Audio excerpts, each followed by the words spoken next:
Assalamualaikum warahmatullahi wabarakatuh. Kabajamtoota fi jaalatamtoota hordoftoota chaanala kiyyaa marti keessan nageenya kiyya kan kabajaa kan jaalaa bakkuma isin jirtanitti isin biranaaf haa ga'u isinii jecha guyyaa har'aa kana akkuma guyyaa dabre Facebook akkamitti peejii akka banatan jedhan waliin ilaalle guyyaa har'aa kana immoo Facebook makiina adii kan qabu akkamitti professional godhannaa waliin ilaalle jechuudha. Facebook yeroo ammaa kana sistema ajaa'ibaa bareedaa wayii qabatee dhufee jira jechuudha.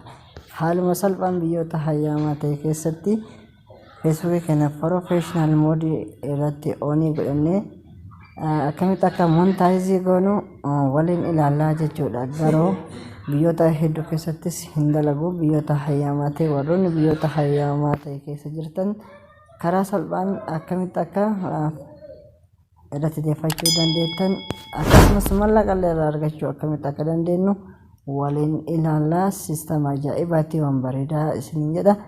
Kanaaf warri haaraa taatan subscribe, like, share gootanii wal biraan ga'uu hin dagatinaa isiniin jedha. Barumsa keenya akkuma jalqabneen Facebook keenya yeroo tokko kilik goonaa garuu hojiin Adaanech magaalaa Finfinnee kan erga ta'anii hojjechaa Profaayilii keenya irratti yeroo tokkoof kilik goonaa jechuudha. Profaayiliin keenya bifa kanaan akkatti nuuf ba'a jechuudha. Egaa nuuf ba'ee booda iddoo kana dhufnee tuqaa sadii kana edit profaayilii jedhee kan ta'anu kana irratti kilik goonaa yeroo tokkoof. Egaa kilik goonee booda as keessatti wanti nu deeffachuu qabnu iddoon barbaachisaan asii sirriitti hordofaa viidiyoo tanaa jalqabarraa hanga xumuraa isiniin jedha. Iddoon nu dhufnee professional godhan jechuun professional jechuun Facebook keenya beekamaa akkamitti akka godhachuu dandeenyu waliin ilaallu asii jechuudha. Kanaaf yeroo tokkoof turn on professional mode yeroo duraanii wanti kun hin jiru jechuudha. Sistema ajaa'ibaa bareedaadha. Garuu biyyoota hedduu keessatti birri namaaf qoxxooru akkasumas viidiyoo akkamitti akka irratti gallakkiftanis viidiyoo dhuftu keessatti waliin ilaallaa har'aaf kan waliin ilaallu akkamitti professional beekamaa godhannaa kan jedhu jechuudha. Yeroo tokkoof turn on professional mode kan jedhu kanarratti kilik goonaa jechuudha. Haala kanaan nuuf baasaa jechuudha jalqabuma irratti. Egaa nu baasee booda on bakka jedhu kanarratti halluu buleen irratti barreeffame kana kilik goonaa. Egaa kilik goonee booda haala kanaan akkatti nuuf baasaa. Egaa nu baasee booda done kan jedhu yookiin start explore link jedhu irratti kilik goonaa jechuudha.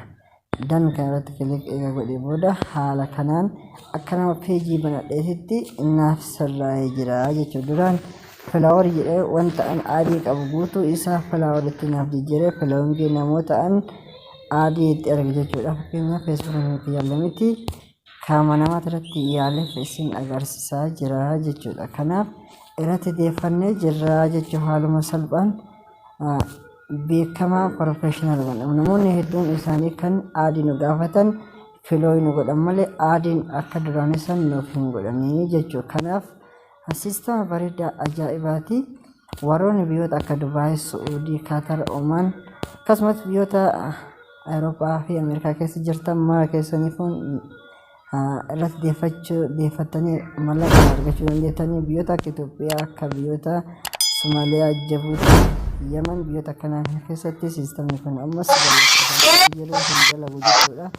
Kana waan ta'eef karaa salphaan warroonni biyyoota gurguddaa keessa jirtan biyyoota kanneen kana keessatti isiniif dalaga akkamitti akka montaayizii goonuuf waliin ilaallaa jechuudha. Viidiyoolee riilii akkamitti akka gallakkisuu dandeenyu viidiyoo dhufu keessatti qabannee walitti deebinaa.